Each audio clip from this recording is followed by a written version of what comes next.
something interesting. It's a bit of foreshadowing. There's a bookmark. I can see that, but for what? Or what are you watching on your book? Yeah, well, it's gonna come out at the right time. Is this our Chekhov's gun? Yeah, Chekhov's gun is a bookmark in the governance of China. There's a bookmark. We don't know when the bookmark's gonna be relevant, but it will. You've got fucking holes in your socks. Can you have some dignity? Can you stop pointing out the obvious? I just realized it when I took off my shoes. I don't think they can see it. It's okay. You can borrow my socks. Okay, so just for the record, I have no holes at all in my socks. Okay. Okay, you keep the viewers entertained because I've got a pair of socks for you. You can put You them don't on have to over bring your me socks. new socks. I do. When you see them, I'll give them to you as a present. When you see them. Worst case scenario, I can just show my feet. It's gonna be a nice piece of content. I got nice feet. Do you want to see them? It's an emergency. Where are you? Has thrown them away? She better not have. What do you mean he threw them away? I've got a very special pair of socks for you. Been trying to make me get rid of them for ages. Yes, there we go. Are you ready? Do they have the nationalist flag? That was a horrible shot. Actually. Yeah, it's hard to throw socks like that. They're not very aerodynamic. I'm not, Okay. Yeah. I'm not allowed to wear them. Yeah, okay. Ever. Okay, I'm gonna wear the Pornhub socks. You know what's funny? They also have a hole in it. I don't want to know how you made the hole into the Pornhub socks. Actually, I don't want to touch them anymore. I'm not sure what you did with them. Throw them on the sofa if you don't want them. Okay. Ungrateful Can I bastard. just ask, why do you have some Pornhub socks? I bought them in Thailand in 2019 because they were funny. I don't know if people are gonna believe me when I say it, but They're the most illegal socks in China. yeah, here they are. Nice. No, I think you can buy them on Taobao still. There's some more dodgy stuff on Taobao. You can definitely get some like explicit hentai socks. You can buy sex toys on Taobao. Or like swastika Nazi socks. Yeah, you can get so much Nazi bullshit. You can buy a Labubu with Kanye West's face. I think you can still buy Kanye West, Pornhub he socks. might have said a lot of bad stuff, but he's still way above Hitler. I would have Kanye West socks over Hitler socks. You know what? Let me check. Let me see if you have the Pornhub socks. Well, take a photo and image search it. No, I'm gonna search like the old way. I'm an old generation guy. Pornhub what? But they're gonna have code for it because they're gonna ban anything. Yeah. They're gonna ban anything that uses porn. porn. You're gonna make me take the picture again. Okay, your Taobao account deleted. No, actually they don't. Well, there you go. One of a kind. Probably the only pair in all of China. Okay, but I think I will still be able to find some brand that makes like custom socks. Yeah. Customizable socks. Yeah. Something, what they call it? Something Huaren. Something like that means personalized, and you can search it in Taobao. Yeah. To get like the personalized like logos and stuff. I thought you said like Chonghuaren is like Chinese. No, John, like Zhu. It's Zhu. It's definitely Zhu something. I had to look it up the other day because we were talking about what to buy for the next thing, and I said make sure it's summer themed because I don't want them to give us more hoodies when it's going to be 35 degrees outside. Yeah, please no. Yeah. So after our small Taobao adventure. Yeah. And before we go in, the theme that we are going to cover today, which is, by the way... we're going to be talking about Idai Ilu, the Belt and Road Initiative. Belt and Road Initiative. I just want to give a small bit that I found and I think is related because now this has nothing to do with the Belt and Road Initiative, by the way. It's just a funny bit that I found recently. Yeah. But since now we already covered the essentials of Chinese history, and especially focusing more on the last century. Yeah. Now, I think it's also important to see how these figures have also affected, to what scale have they affected the perspective on Western and especially American politicians in the recent years. I have here a page written by Timothy Yu in January. Timothy Yu, I don't know him. He's not supposed to be. Timothy me? Come on, it's a good bit. Written by Timothy Yu on January 31st, 2012. Consisting of about Unleashed Chiang. Don't look at me. Don't leave dead air and look at me like I'm supposed to know who it is. If it strikes a reaction on you, maybe you know about it. No. What is the Unleashed Chiang? Unleashed Chiang. Unleashed, like an order. Unleashed Chiang. No. Okay. I only know add oil. Okay. So the thing is that during the first Taiwan Strait crisis, in the 54 if I'm correct, the American politicians, the American Senate were trying to provide more weapons to Chiang Kai Shek to retake the Chinese mainland and impose his final victory over the communist forces. Yeah. And the motto, the slogan that they used for this campaign of rearming the island of Taiwan was "Unleash Chiang." Right. Unleash the Bodhi. Yeah. So now we have, we skip forward to a few decades, and we have a Q&A with Senator Marco Rubio. Oh, we love Marco Rubio. He's the best to ever do it. That's why I thought it's like... Did you say the best or the worst to ever do it? The best to ever do it. The worst to ever do it. Come Why? on. He's a Florida Gusano. Of course. But he's the best to ever do it because he plays himself as a victim of communism. I like to... When he was not at all. He never was. I do like to imagine him whenever I see him doing his hair in the morning because he's always got very slick hair. Yeah. I think he probably goes to the barber like once every week.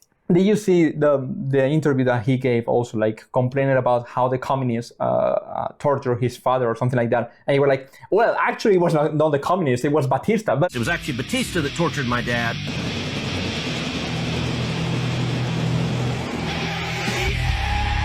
But still, I hate the communists. So it's like the worst thing. It's like he's a gusano, but with no reason to be. He should have the reasons to be the opposite of it, you know? He has very strong, like, Instagram. Like, if he wasn't a politician, he would have a motorbike and post photos with his motorbike and his haircut on Instagram.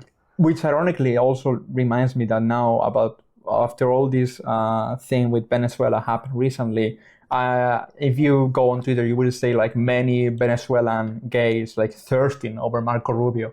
Really? Yeah. Okay. Yeah, unfortunately. Yeah. They missed the trick there. They should be going for George Santos. I haven't seen him, to be honest. It must be George Santos is the guy's name. The one that got convicted and kicked out, but the one that was very gay and he has like sunglasses. He's very cool. He's very funny. I think Marco Rubio, he people were posting some pictures of when he was young and he was kind of a twin. He was hot, right? Not only hot, but I think he was more of a twin. What did he say? What did? Okay, keep in mind, this was written in 2012. So he has already been a while, back when Marco Rubio was not so relevant into today's politics. But a Q&A with Senator Marco Rubio, Republican of Florida and Tea Party darling, in Sunday's New York Times Magazine included a puzzling anecdote about former Florida Governor Jeb Bush and an ancient Chinese warrior. Can you guess who is it? Chiang Kai Shek. I said ancient. Oh, ancient. Wait, Jeb Bush, an ancient Chinese warrior. Mm-hmm. Jeb Bush. I will let you think about it. So the question goes, after you became the first Cuban American Speaker of the Florida House of Representatives in 2006, your mentor, Jeb Bush, presented you with a sword. What was that sword? What was that about? His answer was, Chiang is a mythical conservative warrior. From time to time, if there is a big issue going on, you will see Jeb say, I'm going to unleash Chiang. Oh. He gave me the sword of Chiang. From which mythology does this conservative warrior hail? His answer was, I think it's a Jeb Bush in creation. Indeed, Bush described the legend of Chiang at some length at that event. Chiang is a mystical warrior. Chiang is somebody who believes in conservative principles, believes in entrepreneurial capitalism, believes in moral values that underpin a free society. Okay, 2 for 3. I rely on Chiang with great regularity in my public life. He has been by my side and sometimes I let him down. But Chiang, this mystical warrior, has never let me down. Wow. Bush then unsheathed a golden sword and gave it to Rubio as a gift. Right. And that sword really belonged to Chiang Kai Shek. Yeah, he's just confused about Chiang Kai Shek as a modern figure instead of like an ancient Chinese hero. Yeah. He thinks Chiang Kai Shek is a guy in the Three Kingdoms, like romance. It turns out, though, that Jeb most likely inherited the catchphrase "Unleash Chiang" not from ancient legend or from a kung fu movie, but from his father. Unleash Chiang, or the more historically precise Unleash Chiang, because using the way he yells pronunciation back then, Yeah. is something Jeb Bush's father, the 41st president of the United States, liked to say when he was about to smash a tennis ball over the net. It meant, give you the best that I've got. Right. It's a tennis thing. So now we should just cover it, or put it around here. We have a picture of Marco Rubio holding a sort of Chiang Kai Shek, thinking that it belonged to a mystical warrior that Jeb Bush invented. Yeah. Not like a failed 20th century autocrat. Exactly. Yeah. Not like a proto-fascist, we could say. I would call him a fascist. Yeah, I mean... I would say he's in like the league of like Franco and that guy Salazar. He must be up there, yeah. Where they're like moderate, neutral, like fascists. Yeah, I think he must be up there in the Hall of Fame of... I think that there is a word for like kind of conservative fascist that... Plutocrat? Something like that. Yeah. Plutocrat, where you get autocrat, like... technocrat. Something like that, where you get between Salazar, Franco, who was after Pinochet, and Chiang Kai Shek. Yeah, many people like following that stereotype of like, and hey, I just... Donald Trump.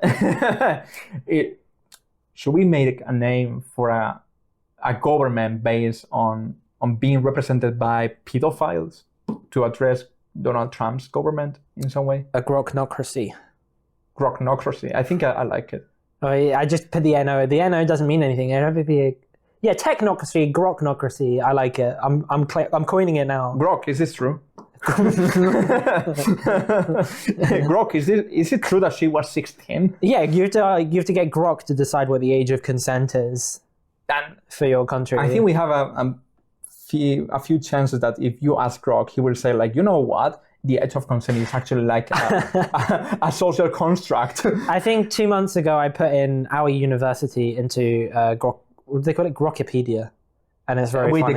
The Grokipedia is already real? Yeah, the Grokipedia is real. I thought it was like... No. Grokipedia is...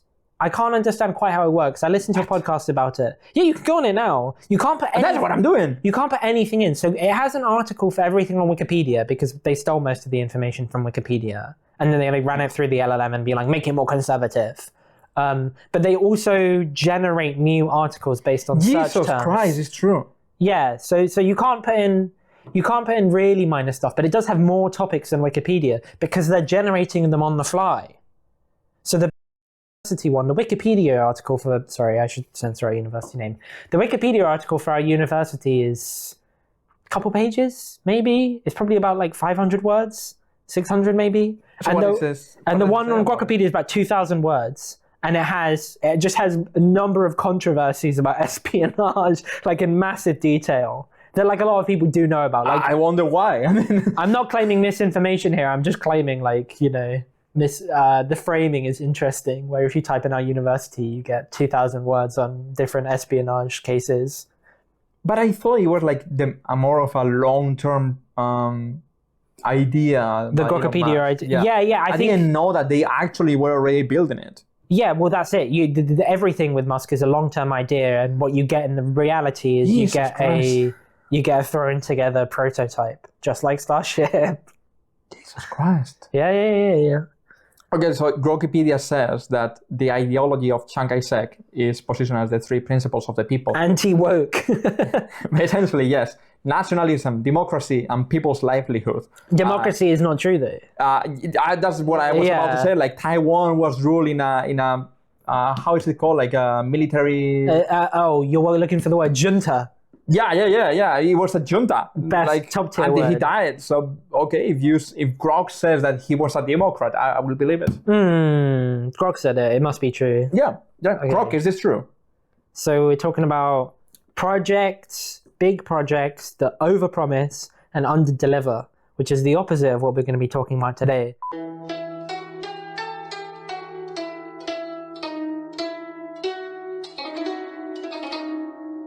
Today we're talking about the Belt and Road Initiative. The rough overview of the Belt and Road Initiative is that in 2013, the big man visited Kazakhstan, and it has a kind of a long legacy, but he cemented the policy of investing huge amounts of money into nations that China was kind of aligned with in order to build up their infrastructure. So this kind of goes back quite a long way. Like in the 1960s, you have like, well, actually, you were going to talk about the Silk Road, but we'll come to that in a sec. But in the modern history, you get like in the 60s, you get all the like socialist bloc countries kind of cooperating, especially before the Sino-Soviet split. Yeah. So countries like Cuba and Russia did this a lot more. They invested a lot more in countries that they wanted to turn communist, or they provided a lot more international aid. But China did similar stuff, mostly in Africa during that time, because there was a big ideological battle there. But because China was impoverished in the 60s still, they weren't massively successful with their international aid efforts. This effort kind of continues, but under like the neoliberalization and opening up, it dies off a little bit because their international efforts are more focused on like commercial projects and like special economic zones. And then it comes back under Jiang Zemin.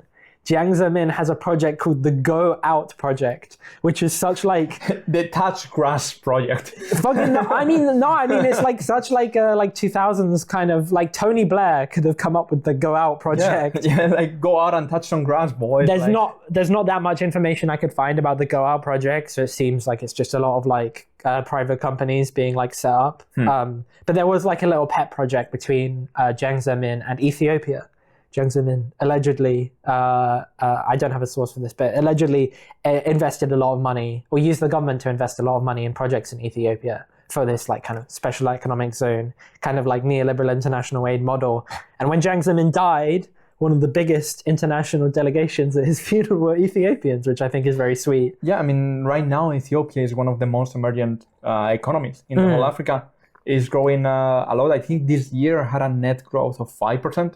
Yeah, we're going to get on to 5%. 5% is a big number for a lot of countries. Yeah, I mean, it's a really common number for emerging economies. I mean, it's... Yeah. Well, China tries to hit 5% every year. That's their goal. Yeah. But that kind of continues. And then in the 2000s, you get a lot of infrastructure being developed in Central Asia, Kazakhstan, Tajikistan, Uzbekistan, mostly revolving around natural gas, which is, big at the time because of Obama. And basically, by the time you get to 2013, China is spending an inordinate amount of money in the region and beginning to spend more money in Southeast Asia on infrastructure projects. So Xi Jinping coins the phrase, the Belt and Road Initiative, coming from, I don't know where the Belt part actually comes from. I don't know if you researched that. The Belt part, I actually don't have any idea. I mean, I think it's supposed to like, if I'm correct, I don't really remember it, and I should because I participated in some events that are supposed to. You've been to a few Belt and Road events. Yeah. One too many, to be honest. I'm gonna go back to that about why there are so many Belt and Road initiatives, like not at a state level, let's say, but also like emerging directly from private companies or like galas and these kind of things. But I think the Belt is supposed to say like comprising the whole world. Yeah, I mean, this is completely wrong, but I always pictured it as like the belt in a internal combustion engine, like a belt to transfer torque, like in a factory. Yeah, I wasn't thinking about that exception of belt, but no, I don't think it is, because the word die in Chinese, I don't think is used for anything like that. I think die is also used for like a literal belt. Okay, I'm not sure. And then road comes from the Silk Road. Do you want to talk about the legacy of the Silk Road a bit? You introduced it so bluntly. Well, the Silk Road, we already talked about it a little bit, didn't we? Unless we skipped over it. I mean, we might have skipped over it. I think we didn't skip up on it. I think we commented it, but we also said, okay, we're going to talk about it later. So, what is the Silk Road? The Silk Road was a network of trade routes. It was not as a single route as many people think, just because of, mostly because of its name. It makes you think like maybe it was only a single way. Well, do you know who came up with the name? Yeah. We mentioned it was a German guy on the podcast. It was a German guy. We mentioned it on the podcast. Did we? I think we did. Okay, it was quite some time ago. But it was a German guy in 1877 that he was just like, okay, this is the name that we gave it. Why Silk Road? Because China exported silk, among many other things. But essentially, it was a network of trade routes that was established in the Han Dynasty in 130 before Christ, and it lasted until the late 15th century after Christ, obviously. Among the reasons why it it started to decline, we can find many like converging factors. Essentially, we have that the Ottoman Empire started to control the trade routes much more. It started to impose some tariffs and some limitations to what goods could or could not be transferred through these routes. Also, we have the beginning of the decline of the Ming Dynasty, the really early beginning, because at that time we have the Emperor Zedong.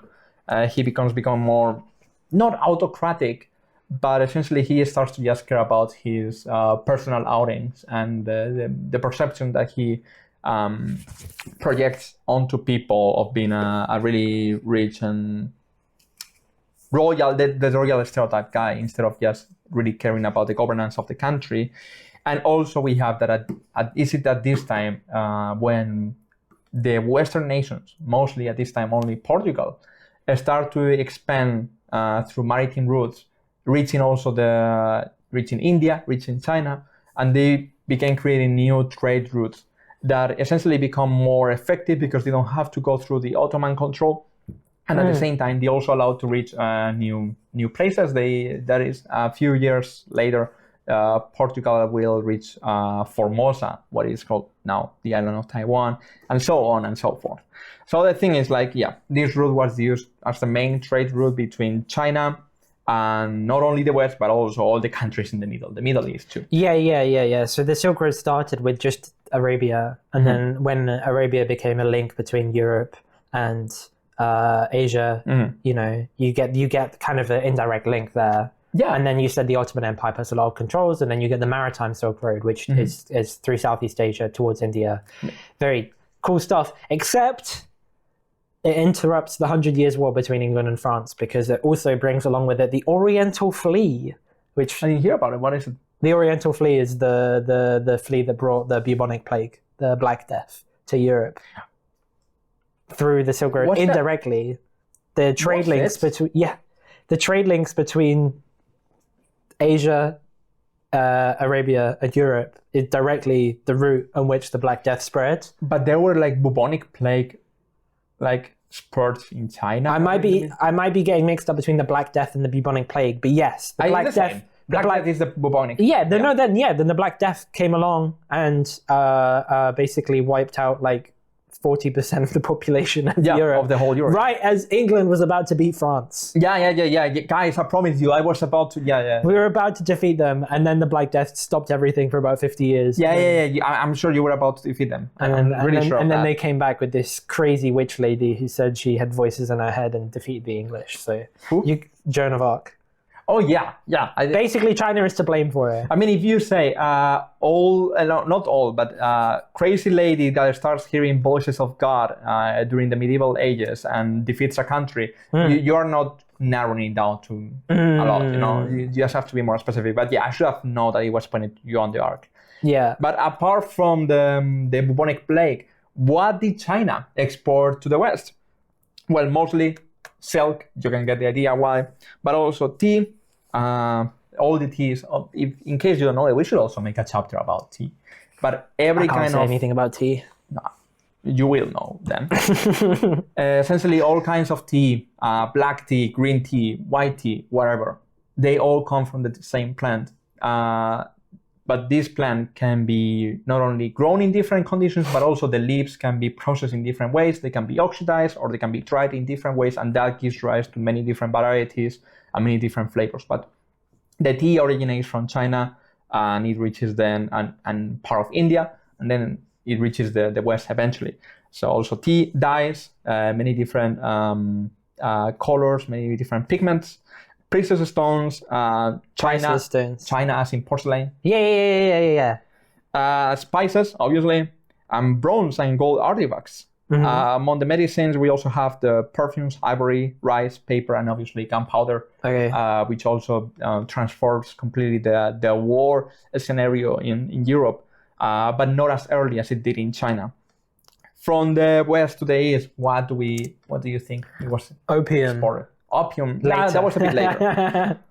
That was a bit later, but yeah, you're not far from it. Actually, silver, no? Like giving them silver to fund all the public projects. Yeah, we also talk about how silver began becoming like much more not so common in China, and that gave rise to a sort of economic crisis, and it also prompted that other things were used as a substitute of money. Yeah. Or as any other currency. But we also have horses. Okay.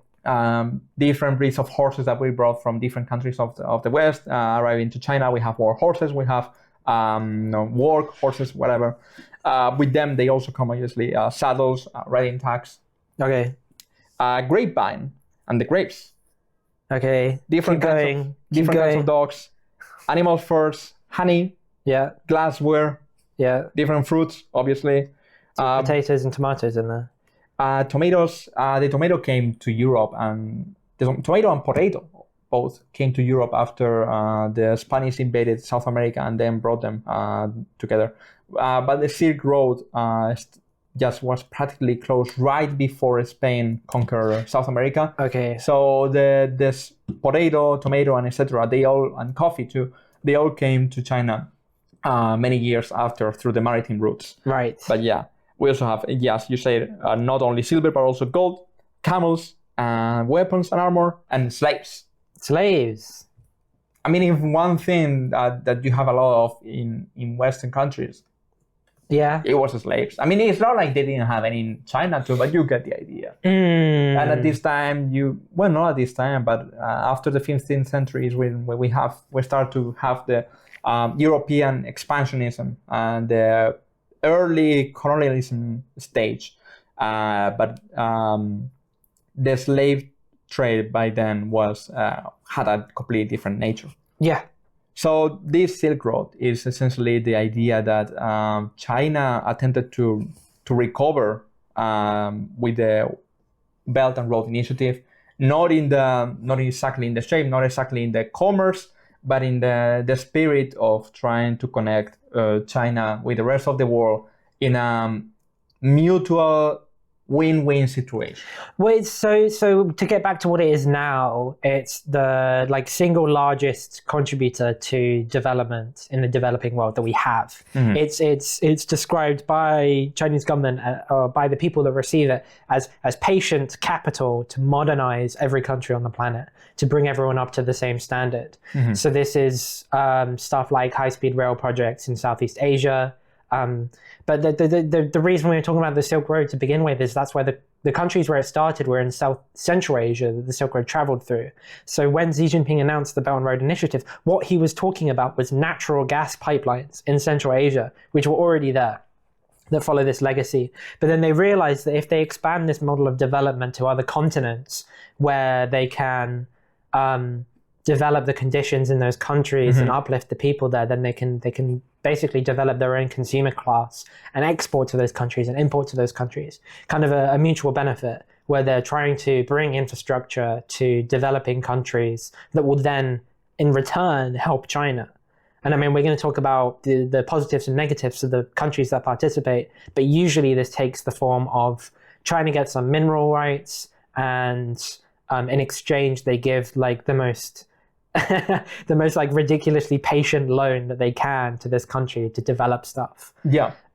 This has resulted in competition with other countries, but it mainly actually it stands as a contrast and has completely superseded Western models of international aid. The joke that lots of African guys say, including a cool Nigerian guy I know who studies medicine at Tsinghua, is they say when the British come to an African country, they give a lecture, and when the Chinese come, they bring money and roads and infrastructure and pipelines, and it crosses every industry really. People like to talk about transportation as the main one because it's about on a road. Yes. They talk about ports, but it's stuff like energy projects and telecoms infrastructure that have the most significance. Impact. Yeah, so we were going to try and divide it by region and just talk about stuff that we've read about or stuff that we know about or people that we know from different countries. But before we do that, there is one human aspect to all this, which we're very familiar with because it basically deeply impacts our lives, is that the Belt and Road Initiative includes people-to-people exchanges. So one of the things that China's learned from is that, like, whenever you kind of incorporate a territory that might not be yours into your country, and it comes with its own group of people, the best way to create harmony is to try and exchange to the best that you can. Yeah. And that involves sending people over there and bringing people over here. So all the Belt and Road countries that we're going to talk about have lots and lots and lots and lots of students in China that are coming here to learn stuff like geoinformation systems or rail management or traffic engineering or energy development. They're studying subjects so that when they go back, they can operate the infrastructure developed by Belt and Road projects domestically. They have the domestic talent to operate like a solar farm or a wind turbine farm or something like that. Yeah, I think when people discuss the Belt and Road Initiative, they usually only see it as at least mostly as a commercial project, when it actually has a really big cultural perspective. You know? The cultural impact and the cultural exchange is a major point in the politics assigned to the Belt and Road Initiative. And also, I heard some people complain that when China goes, for example, to Africa to build some infrastructure or to set up a new company, whatever company you want, or industry or whatever, or a plant, whatever you want, they complain that, or they argue essentially that the work that they take from the locals is mostly like low-skilled jobs, and essentially this doesn't reflect into a skill transfer or a technology transfer, but they are missing the point that this skill transfer, this technological transfer, is made by the young students that are right now. It's the middle class. Exactly, it's the middle class. Well, no, if you take the case of Africa, most of for example, the African students that come here, they come from the high class. Yeah. But like the model of not capital, what's the opposite of capital? Like human capital development isn't like giving industrial jobs to low class people. The model of human capital development is developing a managerial class that can manage these projects after the Chinese leave or kicked out or whatever. Yeah, exactly. So the idea is like the skill transfer, the technological transfer happens in China, let's say. When students come here, and they learn the skills that they can later take back to their country or serve as, for example, a link between the enterprises and the capitals back in their home countries and China. And it takes place in phases too. So one of the key aspects that people can't understand and shows up often in the headlines is that they will say something like, a few years ago, China invested something like $70 billion in the African continent, and now they only invest $10 billion. Yeah. And then what they don't recognize is that this project happens in phases where the infrastructure is developed and then the human capital is developed. And you don't need to spend the same amount of money the whole time. You're not throwing the money away. Yeah. You're giving loans. It's not always about going up. Yeah. And also what they were saying about the Africa thing is the government loans have now been replaced by private enterprises coming over. Yep. And actually the private enterprises that's where I have the problem with the Belt and Road Initiative, is because I think the private enterprises are much more exploitative than the government infrastructure programs. Actually, that is also my biggest complaint about it. You also have many situations about the working conditions set up by private companies being not up to the standards, or where the mineral rights are given away and the Chinese private companies come in. That's where the exploitation happens. Exactly. I think it's much more difficult to control the conditions set up by private companies abroad, overseas, than it is back in the mainland, for example.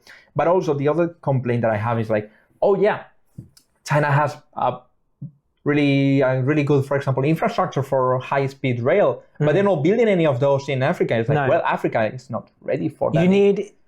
We can either jump to Africa, or we can talk about the scholarship on this. But I was about to make a parallel to like saying like the Belt and Road Initiative doesn't mean we're going to give the same things to everyone, but instead they focus on what can they bring to different countries, taking into account their material conditions at the moment, taking into account, for example, also the geographical conditions, and seeing what is exactly that they need.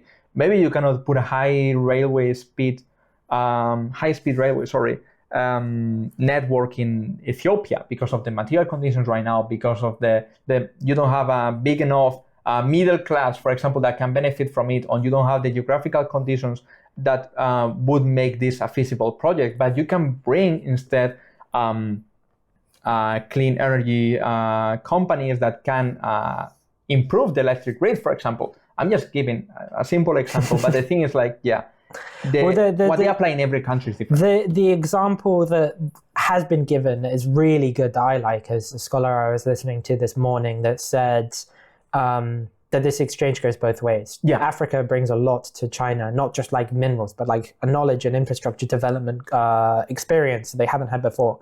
So one of the things with telecoms infrastructure in China, some guy was asking like, why doesn't Africa have fintech yet? Like that kind of shit. No, we don't have the telecoms infrastructure. Exactly. The fiber internet was laid in developed countries a long time ago. I mean, Christ, America tried to build like fiber internet and failed like God knows how long ago. But Africa never got fiber internet. So when the programs were brought in to try and connect every person on the African continent to internet, what they did was they built a 3G infrastructure with zero fiber internet. This person says they leapfrog straight into 3G. And that requires a completely different set of tools to build a 3G network with no underlying internet infrastructure into places that are completely... And China has taken that experience and applied it to places here. Well, it's going to be too expensive to build cable internet. So what we're going to do is we're going to build up the mobile internet infrastructure first, get the people connected, and then worry about the cable infrastructure later. Yeah, because people sometimes also forget that China also has some places, some areas that are underdeveloped compared to certain Western standards, or even to the standard of some big capitals in the country. You have many rural areas that still don't have mobile internet access, for example, or they are really remote, and the experience that they get when working abroad in these projects is also brought back, as you said. But I think that one of the biggest benefits that China is getting is also something that you mentioned earlier, and is them expanding the development of a middle class that can also participate in the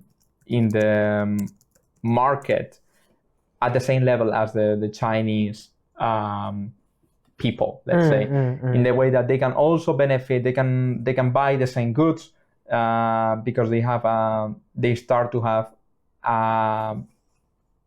a buying, how to say it? A purchasing power. A purchasing power, that starts to be not on the same level, but it starts to talk on the same bracket. You know what I mean? Yeah. So before we get into the regions or whatever you want to talk about, do you want to guess how much was spent in the first half of 2025? You go.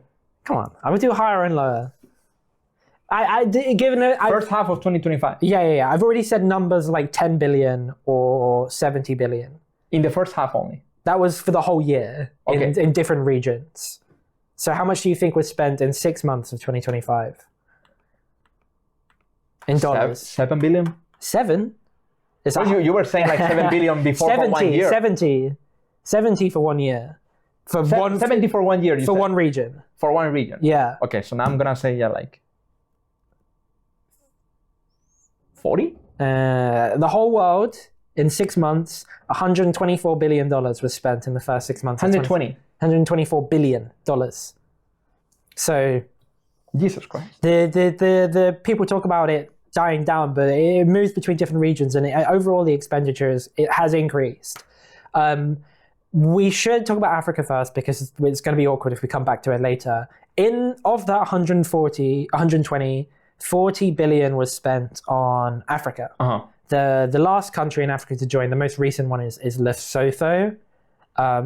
It's usually people join and leave depending on the diplomatic relations. So that is also very common throughout the whole situation. I'm trying to remember which South American country just left not Venezuela. They're about to leave, I'm sure. But I'm not sure. So is it Panama? Panama just left. Panama just left. Panama just left because of the Panama Canal stuff. But Lesotho just joined. Who knows why? I haven't never heard about that country. When a country joins, what happens is they sign a number of memorandums of understanding, like the little like things, and they'll be like, for each project, you're going to give us this much money, and then we're going to get started at this date. The first country to join the Belt and Road Initiative, bear in mind it was started in 2013, South Africa. And South Africa is obviously one of the world's most closely, what they say? They're the most friendly to China. I mean, the poll that I saw yesterday is I thought you were going to say racist. Okay, used to be. Used to be. You got a little, like, long legacy there. I mean, I've been listening to, I can highly recommend, what's the podcast called? Oh no, Blowbacks. I haven't. Blowback's newest series is on the South African war with Angola. Oh yeah. With like fucking Cubans and like Angola is also one of Americans. the most prominent countries into the African network of the Belt and Road. Yeah, so South Africa obviously has massive problems with its energy grid right now. They still have like brownouts and blackouts. I thought they were much more developed. You know what I mean? Well, they are. They're one of the richest countries in the region, but I was saying, like, I thought South Africa was developed. Why do they still have problems with their energy grid? And we in Spain have problems with our energy grid. Yeah, so it's very much self-owned. It's dependent on fossil fuels. Yeah, and also it's the kind of place where like rapid urbanization has led to massive consumption that they haven't got the infrastructure to deal with. So China's main deal with South Africa has been on energy projects, bringing green energy projects to South Africa, transitioning them away from fossil fuels, which is a great. I mean, one running theme of this is the electrification and decarbonization of grids around the world. I mean, of course, they're building huge fucking coal plants in Africa too. Did you see the new? I think it was 120 megawatt. The floating. I can't remember what they call it. It's like an ultra high altitude wind turbine. It was the S200. Yeah. I looked into it a bit. I wanted to read the research. We will put a picture too, but it's essentially like a. I don't want to put a fucking picture in. Okay, it's a floating balloon with turbines that just generate. It's a giant ducted fan Yes. in the sky that generates electricity and brings it down to the ground, and the tether controls its location as well. To bring it into different altitudes. Really cyberpunk stuff, yeah. It's very cool. I'm not sure how useful it is. It's very expensive. What they're saying is it's much better for, because it has such a consistent power output, the infrastructure needed to maintain the frequency on the grid isn't so harsh. And also, like, they are usually planning for, like, hard to reach areas. Exactly, yeah, put it on a fucking mountain. And places that are devastated by some natural disaster, for example. Disaster-affected areas. I think that, yeah. But you know, the most important development for building that was a factory that can make this like composite woven fabric that they use to make the outside, which is sick. Like that's the Chinese. Back to materials, yeah, baby. Back to material scientists. So we talked about Ethiopia. Ethiopia still gets investment, but I didn't find any big projects. We talked about railway. Why don't they have high-speed railway? It's because they're building standard gauge railway in a lot of countries. The biggest project in Africa by quite a way is they call it the standard gauge railway in Kenya, which is such a fucking boring name. We're going to have a much more exciting railway in a second. Essentially, the Chinese are really bad at naming enterprises and things like that. No. There's a great name. Like later we're going to talk about the WHOOSH. And I love the fucking WHOOSH. The WHOOSH is one of the best Belt and Road projects. I mean, they're bad by the Western standards, but in a Chinese society, it really makes sense, and they are usually cool names. But SGR. I'm going to write the SGR. When you translate them, it's like lame. Yeah. So the SGR is a replacement to basically colonial infrastructure that is useless for most people, and it connects the biggest cities on the coast of Kenya with inland places that maybe are more have more like secondary or primary industries. So it's for bringing passengers inland, but the main money maker there is bringing cargo. So again, just more stuff that China can buy, basically. Yeah, exactly. Like they're very shallow projects when you think about them a lot, but they've been really good about the financing on the standard gauge railway because this hasn't been making very much money at all, and China's just kept putting off the payments for it. So That's very nice. It's a good example, and yeah, back to what we said before, like you're gonna have. You don't need a fucking high-speed railway. You just need a normal. Literally, it's called the standard railway. Yeah, exactly. First, go step by step sometimes. Yeah. And just see what people need or what can people benefit the most from. Yeah. Like obviously, China is now in a development stage where you can really benefit from high-speed railway, and it's not only being profitable, but it's also like taking off the burden on the airlines in some cases, in some routes.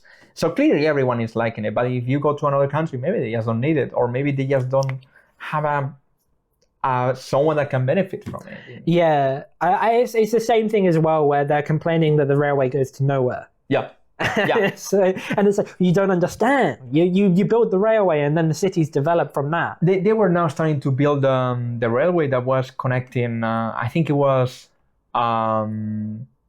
Urumqi with somewhere down in Tibet. I'm not really sure, but people were complaining. Two of the most unpopulated provinces, loads of fucking remote mountains. Places, really low population, and it's like, who's benefiting from it? And they really, in the end, they found out like they are having some companies, some construction companies that are also selling around there, and they also need to transport. One of the craziest fucking Belt and Road projects I saw today. They've actually cancelled it because of domestic political changes. But there was going to be a mountain tunnel in the middle of the Andes between my fucking South American geography is so bad, but between Peru and Chile, and the highest point, they were going to build a three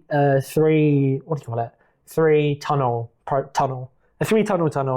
traffic, ventilation for like multiple kilometers through the mountains, and the Americans wouldn't fund it, and the Chinese said, we'll fucking fund it. Please, God. Like when you play Civilization and you want to build a fucking mountain tunnel or a railway or a canal, I can imagine them saying like, you don't get it, guys, we don't do it for you, we just think it's fun. When you see a geographic choke point and you're like, God, the fucking tunnel would be so good, even though there's nothing around it, they're just like, please let us put the tunnel, and they cancelled it. I couldn't believe it. Tunnels, yeah. Other countries in Africa, Nigeria gets shit tons of money. They probably get more money than everyone else. And you also have many students coming over. Yeah. Surprised by no one. And that's one of the most developed countries in Africa. I mean, they have the largest population. They're one of like the biggest developing economies in the globe. Ethiopia, Nigeria, and Angola. I just searched it up later, and they are like three of the most economically emerging countries in Africa, with Ethiopia being the first one. It's no wonder. So the Nigeria is the most developed. It gets the fanciest projects. It has the Lagos Rapid Transit System, which is like one of the first urban rapid transit systems in Africa, which is sick. I love that shit. That's cool. I don't have anything else in Africa. Do you have anything else? On Africa, no, I don't have anything else.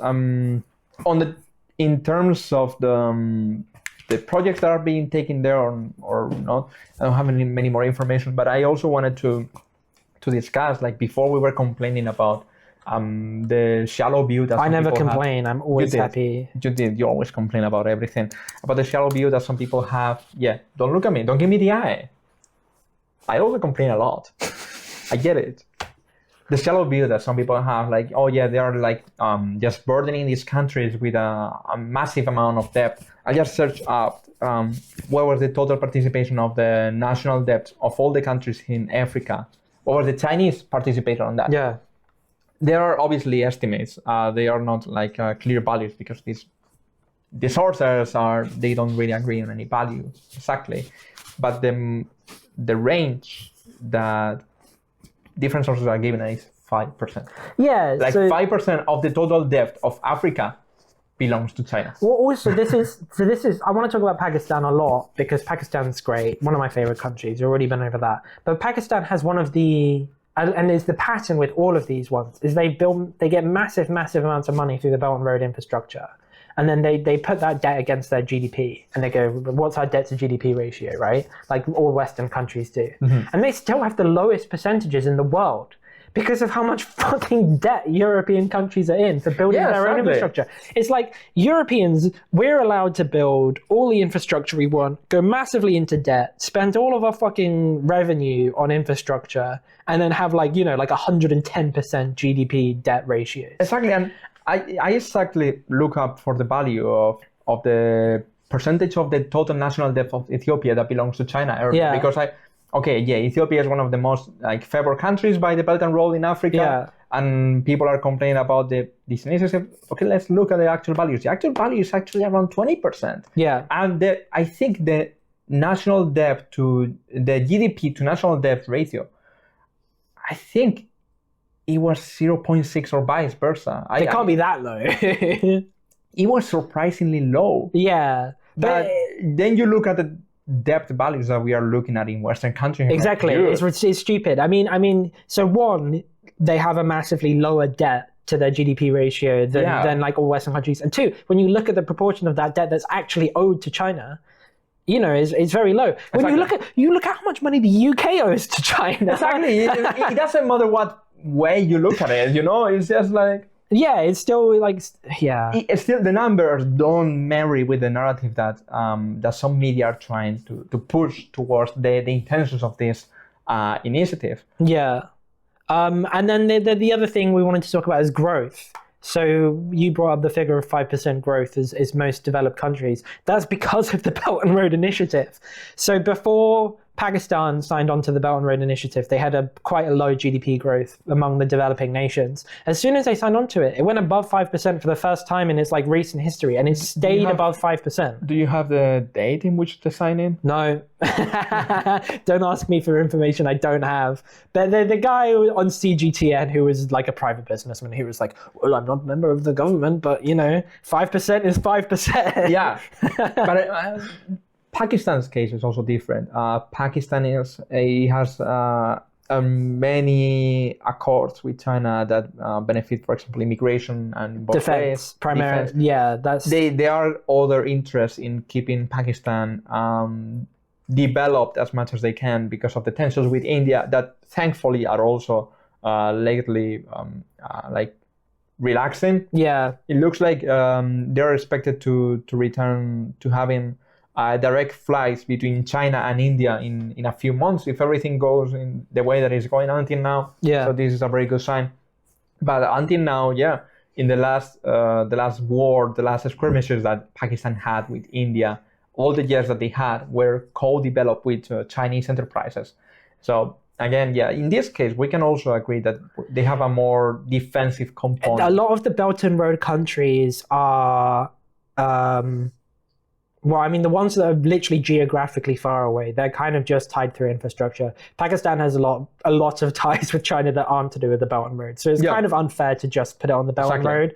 But one of the major things that is a fusion of their defense policy, the Belt and Road policy, the infrastructure policy, etc., is this massive fucking port in Balochistan. Yeah. You know about this. Mm-hmm.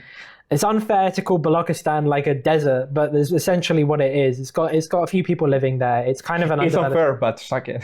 But also, it's a massive separatist region. So it's probably one of the flashpoints of the next few years. Is there have already been very large terrorist attacks in Balochistan. The train hijacking thing that happened that must have been September, October, or even August.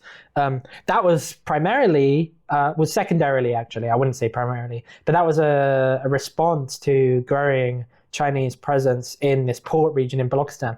They've basically built themselves this little walled city. The Chinese workers come in, they help develop this port, and then they have their own little military base basically in this region, which is going to become probably a PLA port as well as a cargo port for the Belt and Road program. Possibly, yeah. So this is why Western news always reports about dual use of the Belt and Road Initiative. I wouldn't say it's so relevant for Africa, but for South Asia, it's the most relevant it's ever been. They want all of the Belt and Road infrastructure in South Asia to help with the defense stuff. I don't know whether you could call it encircling India or what, but it is definitely something to consider. I don't think that is the way they're gonna go with it from now on. I can argue if it were 5 years ago, I would definitely say that is something to take in account, to take into consideration. But right now, as the tensions are relaxing, going down that way, it wouldn't have the tension. No. I mean, relax I in meant it any as way. like a deterrent, Exactly. and also I meant it as like a bit of bad press, where like you want to talk about this very generous and a global initiative, but like it's got benefits to China as well. Yeah, everything that they do has its benefits. Even if they are doing something that is helping other countries, they're not doing it for the sake of being an NGO. Let me talk about the WHOOSH. I want to talk about the WHOOSH so bad. I read about the WHOOSH today. Bush lover, yeah. The WHOOSH, WHOOSH. No, I was talking about the B. The Bush, the mighty Bush. No. Do you know the mighty Bushes Bush? in general. You would love the mighty Bush. It's a British. I'm not gonna make a sex joke about It's a it. British TV show, and it's very bad comedy, but it's. I'm not gonna make a joke that We used to quote it a lot in high school because there was like a guy who lived Please in don't the tell lake. me. Can you stop saying Bush? I've got a mangina. That's one of the lines. It's kind of like Rick and Morty. It's not very funny, but it's good. Right, I want to talk about the WHOOSH. It's the first high. I'm going to keep saying it. It's the first high-speed rail line in Southeast Asia. Do you know what country it's in? Pick a big one. Big one. Yeah, you got two options. In terms of size or population. Okay, Pakistan cannot be. Is it going to be the Philippines? No. No, of that course leaves you not. with two. Hey guys, maybe it's Philippines. Yeah, sure. You've got two left. Two big countries in Southeast In Asia. terms of population, I have no fucking idea. I mean, not Singapore. I was gonna say if it was in terms of development, but I'm gonna get sweet, man. Saying I'm kidding you. You got Malaysia or Indonesia. You just have to say one. Okay, so it's gonna be Malaysia. Wrong, Indonesia. Fuck it. Goes between Jakarta and Bandung. I've never heard of Bandung before today, unfortunately. Neither me. But the whole thing with this is when the Belt and Road kind of came into its own. So I think the bidding process kind of took place between 2013 and 2015. Initially, the Indonesian government said, we need help building a high-speed railway between these our two biggest cities. And both Japan and China went, we'll do it. Give us that fucking money. And what happened was a bidding war commenced. And it became a massive domestic political issue. And it was quite fortunate for Indonesia because they basically just went to both parties. And it came to a head, I think this was 2015 or 2016.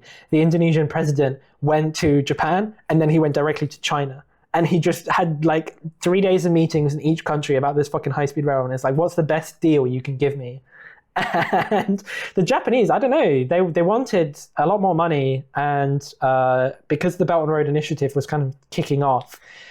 Do you have any idea how is the current state of like Japanese development of railway?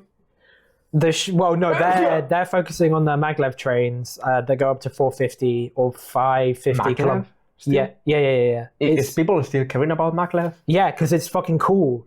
Yeah, it's fucking cool, but not really economic. It's very economic for Japan. I think Japan's one of the few countries where it makes sense. I'm talking about the WHOOSH. Keep talking about the WHOOSH. Anyway, obviously, China offers a much more generous finance plan. So Indonesia kicks off a massive diplomatic rift with Japan by going with China. And then what happens after they've already pulled out, after Japan has pulled out and there's kind of no competition left, the Indonesian government is like, fuck, we still can't pay for it. we're so broke. So why did they ask for it in the first place? I don't know, maybe, but this is also a great negotiating tactic because they can see how much money China is spending on other countries' infrastructure. So if they just beg for more money, and their own political cartoonists were causing massive controversy because they were drawing the prime minister being like, please give us this high-speed railway for free. Yeah, but can they complain if it was like actually an accurate depiction? Yeah, and then I think it opened in 2018 or 2020. And it's now like one of the first like big Chinese high-speed railways. How is the current state of it? Like, are they still developing that? No, it's done. It's 350 kilometers an hour. They might be building extensions to it. I didn't know anything about that, but like, yeah. And I just like they called it the WHOOSH. It's just really bad. Why the WHOOSH?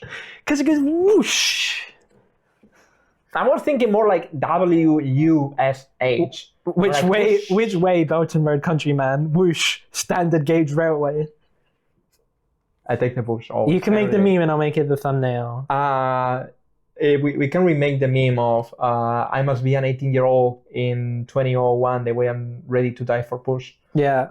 I must be an Indonesian man in 2018 the way I'm ready to die for push.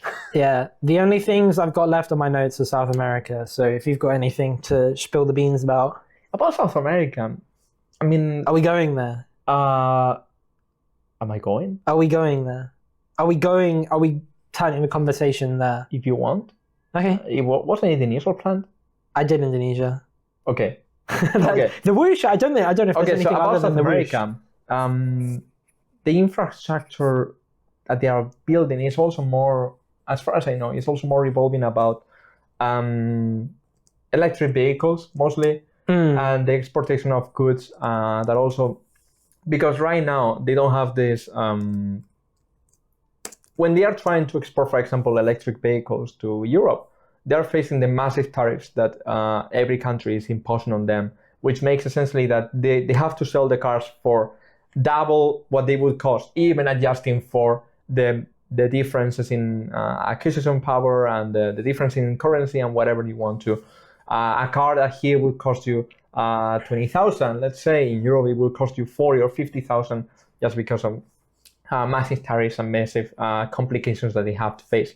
However, in most countries in South America, they are much more pleasant to have these opportunities and these enterprises. Also because, they don't really have such a strong commerce with Europe in these matters, let's say for transportation or for infrastructure, for example, and obviously not with the USA. But also now there is a big component also in the cultural interest that South America and Spain, particularly both of them are awakening in China as a whole. Not only for these projects that are now being set up in these countries, but I still have to understand exactly like why, for example, Spain and China are like turning their heads so much to each other. But yeah, I'm all good with it, you know. Well, when you look at the countries that are least aligned with America in Europe, you end up with the ones with more left-wing governments. And you get the Western European countries and the Eastern European countries, which are fair enough to draw a distinction between. But I can see out of the Western European countries why France and Spain are the most likely to pivot towards China and away from America. Yeah, but for example, if you had to ask me, tell me one left-wing politic that has been implemented in Spain in the last 3 years. Okay, you guys have the longest high-speed rail network. Supposedly, the Portugal government is much more left-wing than the Spanish one. Yeah. They are more impoverished. They have a... Oh, this isn't an anti-Portugal tirade, is it? No. It's the opposite. What I'm trying to say is like Portugal will fit better the narrative of what country would be the most interested in getting close with China 100% than Spain, for example. But it's Spain who is getting now like the most diplomatic visits in both ways. Yeah. The most ties with matters like education, like companies. BYD is setting a massive factory in the north of Spain recently. Thousands of jobs setting there. Anyway, the Chinese public and the Chinese enterprises are facing towards the Hispano world, the Spanish-speaking countries as a whole, and also Brazil, obviously. But that was like also coming from a long time ago already. Do you know if Brazil is in the Belt and Road Initiative? I do. Brazil is in the BRICS. Yeah, is it in the Belt and Road? So he should be in the Belt and Road too. No? Yeah, so I read up about this. Brazil is not in the Belt and Road Initiative, although they get shit tons of money from China regardless. Yeah. Like they're de facto part of it, but they're not actually part of it. Because if they join the Belt and Road Initiative, they wouldn't be able to host like COP30 or like the G20 or any of these like big fancy international events. They want to put a big focus on being diplomatically neutral. Yes. to the public, even if they're not really, because we all know Lula's a massive leftist. But like that's why they always like do this like public pushback against China whenever they're pressed on it. Is they're like, we're not either side. It's because they want to host COP30 and they want to host all the other. Yeah, everyone knows that they haven't. Like even when Bolsonaro was in power, Brazil was still getting a lot of money from China. Yeah. Obviously, the amount of deals went down for a while, and the diplomatic relations were not the best. But still, for an international standard, it was a good exchange situation. Yeah. And Argentina, obviously, before Javier Milei, the current president of Argentina, was elected, he's I don't want to say any slur, but he's not the sharpest tool in the shed, let's say. In the shape of an L on her forehead. So before he got elected, he said like he was going to end all deals with these dirty communists, referring to China. Yeah. Obviously, when he got elected, he faced the reality like, no, you cannot do that. Because China has a big portion of Argentina's debt. China is one of the biggest commercial partners of Argentina, especially, for example, for meat products. So obviously, even if they don't belong to the Belt and Road Initiative, they are still getting benefited massively from the two-way commercial treaties between China and Argentina. But as a whole, I think that even if the Belt and Road Initiative has been facing towards Africa for many years, the cultural interest that the Spanish-speaking countries are awakening in the public in China is also making it that it's making now much more feasible to have this kind of enterprises and adventures and capitalist adventures in these countries, because also now you have a bigger amount of Chinese people that are interested in learning the country, learning the culture, and moving there, even if it's just for some time, to develop their careers. So essentially, as I was saying before, this is an initiative that has a big cultural component to it, not only in the terms of the exchange that it's producing about the students coming over to China, Chinese students also coming abroad, but also in the cultural requisites. Like when you want to have someone that is dealing in this overseas commerce and things like that, you also need people that are versed in the other country's culture to make sure that you have a smooth exchange in both ways. Okay. Any notes you want to take? Are you going to take out your Chekhov scan now? Yeah, I found the bit I wanted to read. Well, we should say what we're going to pivot to next week, because we've just been talking about developments in South America. Fuck if I know, to be honest. Well, the plan is, because we love green energy so much, we're gonna go on to the future of the uninhabitable Earth and talk a little bit about climate and green technology. Maybe split into two, maybe not. But on the wise words of Mr. Xi Jinping, I would like to talk about the Silk Road and the Belt and Road. So this is from Work Together to Build the Belt and Road, which was in May 14th, 2017, at the opening ceremony of the Belt and Road Forum for International Cooperation. That was the first one in 2017. They had the fifth one in 2023, which makes last one the seventh one. And then the next one, the eighth one. We'll try and get invites. Okay. The ancient Silk Road witnessed bustling scenes of visiting emissaries and traveling merchants jostling one another on the land, and numerous ships calling at ports. Along these major arteries of interaction, capital, technology, and people flowed freely, and goods, resources, and culture were shared widely. The important ancient cities of Alma-Ata, Samarkand, and Chang'an prospered, and the port of Sur and Guangzhou port thrived, as did the Roman Empire and the Parthian and Kushan kingdoms. The Han and Tang dynasties of China were a golden age. The ancient Silk Road brought prosperity and development to these regions. History is our greatest teacher. The glory of the ancient Silk Road shows the geographical distance is not unsurmountable. If we take the first courageous step towards each other, we can embark on a path leading to friendship, shared development, peace, harmony, and a better future. Ladies and gentlemen, this has been the Days of Being Wild. You almost forgot the name. No, I didn't.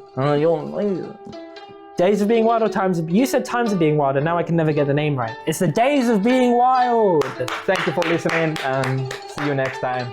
Okay. That was good. That was really good.